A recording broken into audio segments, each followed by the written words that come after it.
What do you know about the Hindi muscles?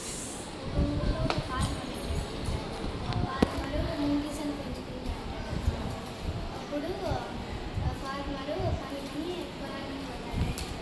అప్పుడు పాము ఇంట్లోకి వస్తుంది. ఆయనేమో వంట చేసుకోవడానికి పంపించారు. అప్పుడు ముంగీస చూసి పాముని చంపేస్తుంది.